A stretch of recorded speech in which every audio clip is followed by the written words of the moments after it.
Hi everyone, and this is Sivia de Santis from the Institute of Neuroscience de Alicante in Spain. Welcome to the course Introduction to Diffusion MRI for Clinical and Preclinical Studies. Let's start with the course outline. I will first introduce diffusion, what is diffusion, and which are the laws defining diffusion, the Fick's laws. I will then introduce the diffusion tensor, which is an instrument really helpful to describe diffusion in 3 dimensions. I will then move to explain how we can measure diffusion using magnetic resonance imaging or MRI. And then I will describe more completely the diffusion tensor imaging technique and tractography. And finally, I will discuss some interesting diffusion MRI applications. So, I will move my face out. So first of all, Brownian diffusion is the random motion experienced by all particles with an absolute temperature bigger than 0. It can be easily visualized by dropping a colored drop of ink into clear water. If we let the system evolve after a certain time, the colored water molecules would have diffused to fill all the container. So again, this is the random motion of particles due to thermal energy, which is schematized in this simple animation. The water molecules in their random motion collide with each other and experience net displacement. The animation is about the case of 2 species diffusing, so the red one and the blue one, but actually what is more interesting in the context of diffusion MRI is self-diffusion, so just looking at the red particles only, so just one species. To describe, to quantify diffusion, we can look at a recipient containing 2 species with a boundary dividing the 2 of them, the 2 species, like in this simple animation, the blue and the white. The first law describes what happens when we remove the barrier. So basically, if we remove the barrier, since there is a gradient in concentration, the concentration is not uniform, slowly the molecules will start to mix with each other. In this case, we will see the behavior of the blue ones. The blue ones will start to occupy all the space available, and this is quantified by this observation. Phenomenological observation is quantified by the first law that states that the flux due to diffusion is proportional to the concentration gradient. And what is important is that this proportionality, the coefficient of proportionality, is called the diffusion coefficient, and this will tell me how fast the blue molecules will occupy all the space available. The second law is just a local conservation law, which states that if there is a variation in the concentration, then this is due to a change in the flux. And put all together, this is the relation that pops up, which relates the variation in time of the concentration with the double derivative in space of the concentration. And again, the coefficient of proportionality is the diffusion coefficient. Actually, this is also true when we talk about self-diffusion, that we said already that this was more interesting in the context of MRI. But in this case, instead of concentration, since we're talking about a single species, the same applies, but for probability instead of concentration. So the equation will be the same, and interestingly, a solution for this equation for the probability has this shape. This is a very well-known shape in mathematics, this is a Gaussian, which describes the probability that a molecule initially at starting point R would have moved to R1 after a given time t. Interestingly, the root mean square displacement of this Gaussian increases linearly with time. So going from the dark from the black to the blue to the red, when time elapses, you will see that the probability flattens out, and this is reflecting the fact that after a while, the probability in an unrestricted condition, the probability of finding a water molecule would be uniform in all the container. This is all this reasoning is done in one dimension. This displacement profile, when we talk about 3 dimension, which is what is interesting when we want to, if we want to apply this framework to look at diffusion in a sample, in a real 3-dimensional sample. So in this case, the displacement profile becomes in 3D becomes a sphere. Of course, since this is a screen, it's easier to plot in 2 dimensions, so it will be a circle. So instead of linear profiles, we have surfaces of constant probability. But this is true if and only if the diffusion, this diffusion coefficient is the same across all dimensions. If this is not the case, so if diffusion is for some reason faster across one direction compared to another, then rather than a sphere, we will have an ellipsoid, an ellipse in 2D or an ellipsoid in 3 dimensions. Why do I need to account for such an isotropy? Well, because I want to use this framework to describe real biological samples. And depending on what I'm observing, I need to account for the possibility of having different behavior across distinct spatial orientation. So this is simple animation on top of real electron microscopy photography of fibers. In the left, we have a quite homogeneous complex but homogeneous direction-wise system, but while on the right we have muscle fibers which have clearly a preferential orientation. So the water molecules trapped in these muscle fibers will find easier to diffuse along the main orientation of the fiber. So what happens to the Fick's law? In one dimension we have a single d, scalar quantity d, the diffusion coefficient. When we go to the 3 dimension, we need to express this equation in the 3 component of space. So instead of having a single value, we have 9 different values which constitute the diffusion. This is called diffusion tensor. I say that the diffusion tensor has 9 elements, but actually, since it is symmetric, only 6 of them are independent. So this is its first notable property, and the second one is that, importantly, it can be diagonalized. What does it mean? This is a mathematical property of the tensor, but actually in real life it means that we can always find a system of reference in which the diffusion can be only described by giving the three main diffusion coefficients, let's say, across 3 principal axes. In this case, lambda 1, lambda 2, and lambda 3. Okay, so how this is very nice, but how can we measure diffusion using MRI? This is kind of a very complex argument, let's say, but I tried to resume this in one slide only, so just to give you a very general idea, but there are many details that can be added. But anyway, let's think about what can what's the bone, let's say, of an MRI experiment. We can describe an MRI experiment as a sample which contains molecules, water molecules specifically, which contain a spin embedded in a strong magnetic field.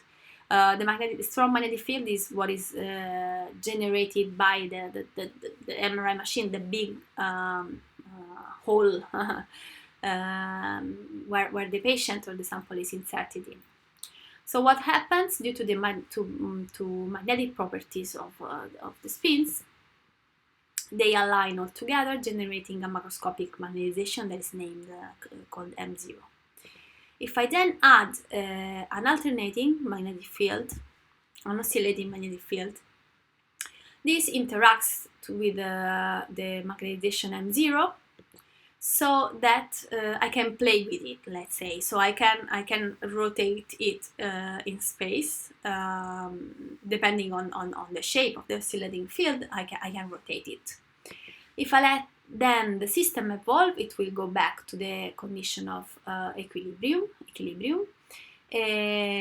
But in doing so, it will release energy. This energy will be picked up by a coil in form of an oscillating current. And just by looking at this current, I can extrapolate information about the environment where the spins were staying. So basically, indirect information on the microstructure of the sample. Really briefly, going to the bone of it. One of the manipulation that I can apply is actually not just rotate this magnetization, but using magnetic field gradients to have sensitization to the diffusion of particles. So if I add a magnetic field gradient, for example, in the z direction, and I let the system evolve, one property of this evolution is that, let's say, the velocity of rotation is proportional to the magnetic field that is felt by the molecules.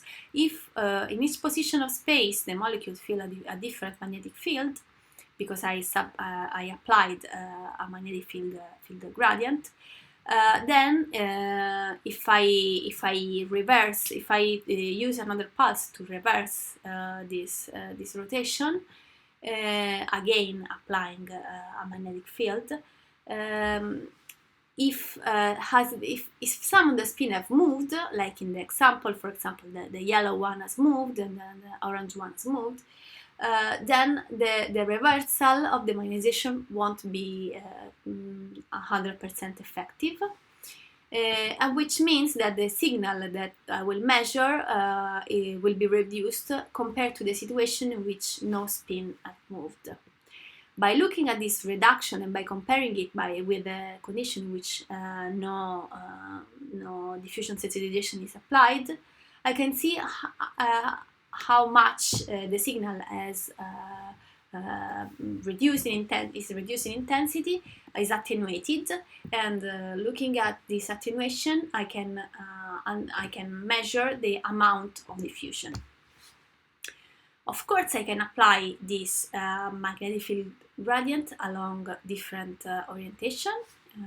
If, for example, I apply it along x, y, and z, let's imagine, like in the slide, that I get a stronger reduction of the signal along z. This is compatible with a diffusion which is anisotropic and in which the fastest component is along z, which is again compatible, for example, with a fiber geometry, which is the same one that can be found, for example, in gray matter. This is a real image. What's powerful about MRI is that I can measure this attenuation in every point of space. So in every point, basically in every point of the brain. The unit element of the image is called voxel. So I can measure this diffusion tensor in every voxel of the brain. And I can get maps of the diffusion apparent, it's called apparent diffusion coefficient, along that specific orientation. Let's look, these maps give me a lot of information. Let's look, for example, at this area of the brain, which is the splenium of the corpus callosum. It's a very, very well-known tract in which the fibers are all packed together, very packed together. with a main orientation, and the main orientation is the X component. So they connect. So these are some of the fibers that connect the two hemispheres, and I can see this because if I observe this picture, this is telling me that the diffusion is slower in Y and in Z and is faster in X, which is compatible again with the fiber that goes from left to right. Okay, so I could measure these maps along many orientations, at least six, because 6 is the number of components of the diffusion tensor, but it will be quite inconvenient than to plot 6 different maps. So what is normally done starting from the diffusion tensor is to extract some tensor invariants, which are describing the main properties of the diffusion. One of them is the mean diffusivity, so it's just the average of the diffusivity, so I can see if on average the diffusivity across the 3 orientation is low or high. And the fractional anisotropy, without going into details of the formula, this is an index that goes from 0 to 1, and which is able to disentangle condition of low of isotropy, low FA, from conditions of high anisotropy, so high fractional isotropy. This is an example of a map. So again, the mean diffusivity is the mean diffusion coefficient across all directions, and it correlates with tissue integrity both in white and gray matter. For example, is altered in acute and chronic stroke. Fractional anisotropy, on the other hand, represents the degree of anisotropy, and it's especially suited to look at white matter. And actually, it relates to integrity of white matter fiber bundles. Okay, the last bit of information that I can extract from the tensor is the orientation of the diffusion tensor in each voxel. Why is this important? This is important because if I make the assumption that the main diffusion orientation also corresponds to the main fiber orientation in that voxel, then I have information about the local fiber architecture. Information that I can then collect and analyze in the whole brain to reconstruct the fiber tracks. So in this case, for example, in this image, I have color coded, superimposing on an FA map the main orientation, so that green is anterior posterior, red is left right fibers, and blue is superior and inferior fibers.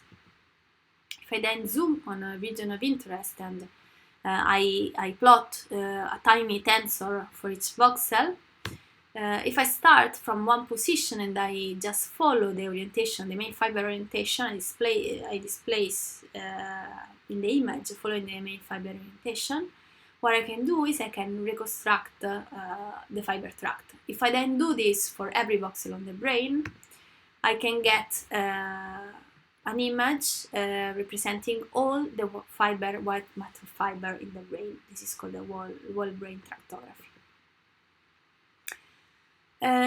Okay, so before moving on to application of diffusion MRI, I just want to give you some fundamental tool to interpret the results. Normally, the DTI results are interpreted according to the idea that the pointier the diffusion tensor that I measure, the better. So if I have a diffusion tensor with a high anisotropy, this is probably telling me that the underlying white matter structure is coherent, and that the fibers are packed.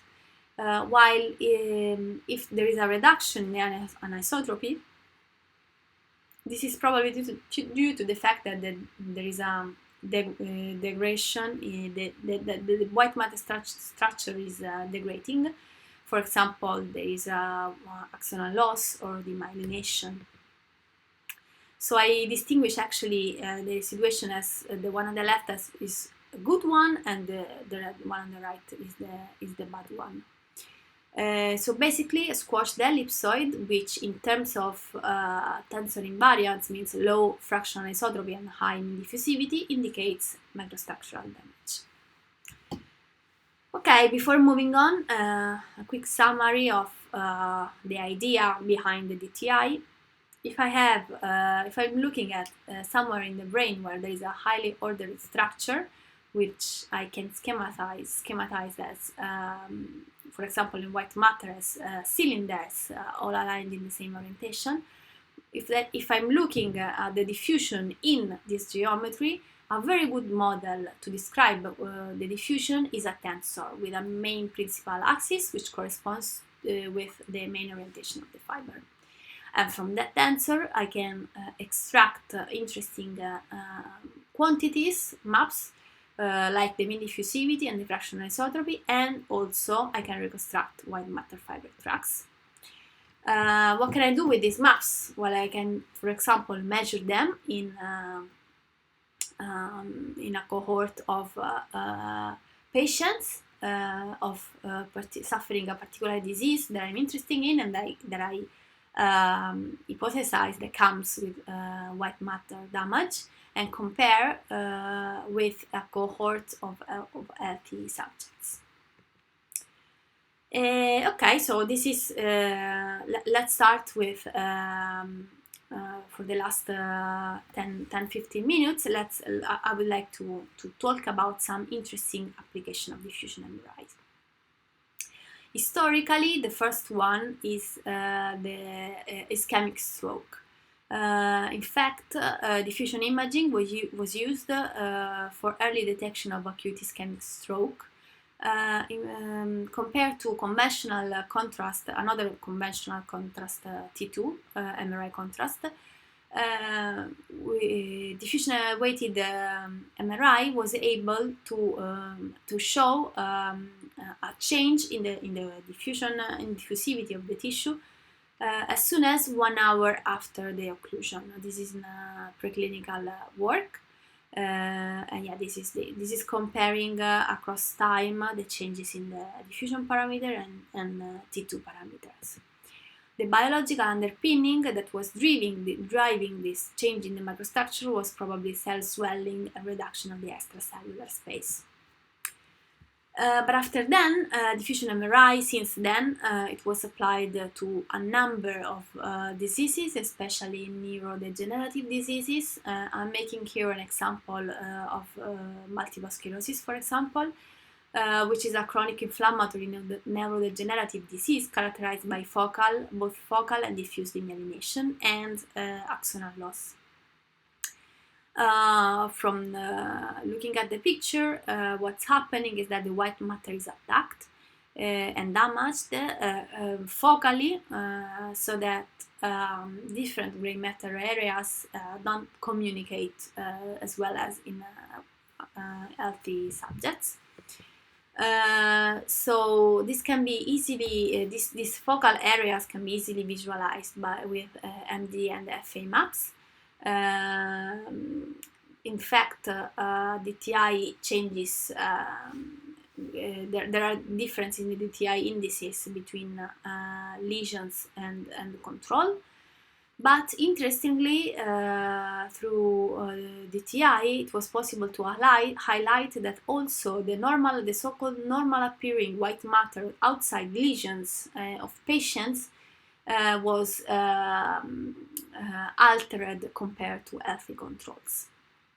Interestingly, this alteration correlates with physical disability and with cognitive impairment, which is very helpful from the clinical point of view. Okay, so this was with relatively basic techniques, but moving forward and combining tractography with quantitative measuring quantitative DFA reduction, we can get to this state-of-the-art results, where we look at the FA reduction, which is in red and green, areas of low FA in red and green, not only focally in the spot of the brain, but we look at the consequences of this reduction in the whole white matter tract that is attacked, like here. So this is quite powerful. Another interesting application of this technique is in tumor resection surgery. It can really help the surgeon to prepare the surgery plan. The aim is, and this is with tractography, the aim is to look at white matter tracts to maximize their preservation in the surgery. As a region of reference, normally the contralateral homologous region is taken and is interpreted as gold standard. Basically, the conditions that are interesting to tease apart are displacements and damage. So, for the surgery, since the aim is to preserve the highest number of healthy fibers, I want to know if the tumor has infiltrated and damaged the tissue, or like it happens, for example, in the upper line, or if, like in the lower left and center line, the tumor has displaced the tracts which are still there, but just in another position. There are many other examples of neurodegenerative disorders in which DTI can help, but I also wanted to give an example of application of DTI in psychiatric disorders, as there are converging evidence that also white matter abnormalities picked up by DTI are present in a number of psychiatric disorders, even though they are milder. Sometimes they are, most of the time they are milder, more subtle compared to white matter abnormalities in neurodegenerative disorders. This is an example in schizophrenia. This is a very nice study looking at the fornix in schizophrenia, which is one very important fiber tract. And this was this study highlighted subtle differences, subtle but significant differences between not only control and patients of schizophrenia, but also with their relatives, their healthy relatives. And this is an interesting study showing the influence of genetic in microstructure and attributing this change between the healthy relatives, this difference between the healthy relatives and controls, to a compensatory mechanism. To compensate for genetic predisposition to schizophrenia.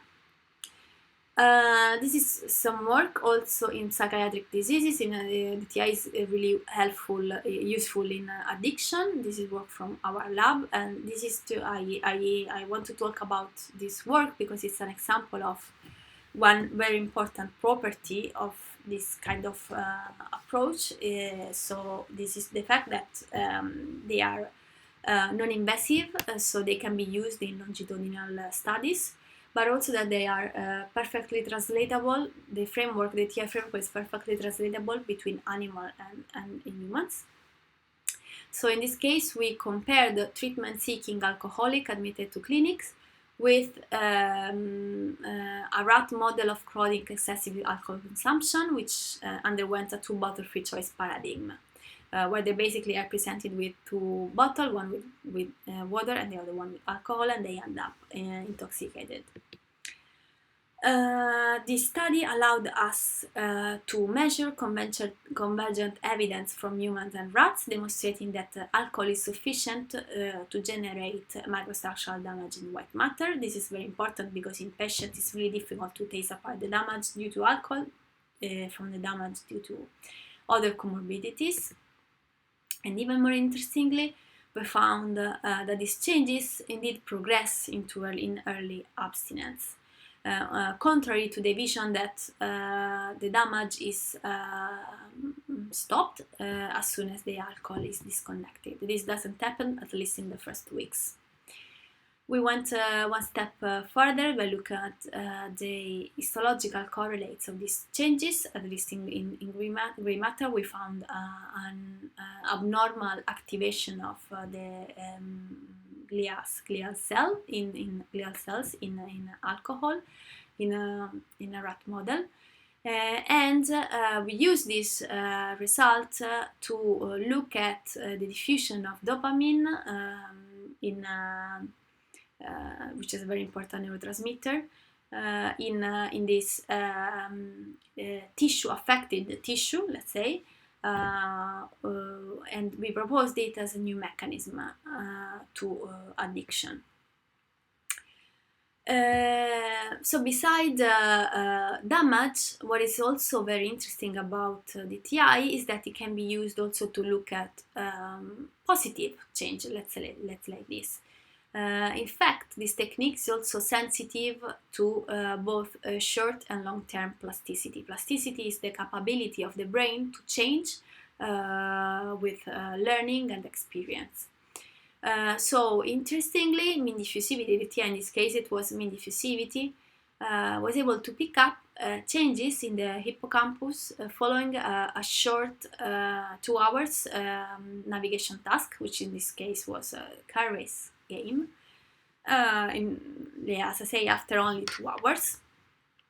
But also DTI is able to pick up more long-term changes, more permanent changes.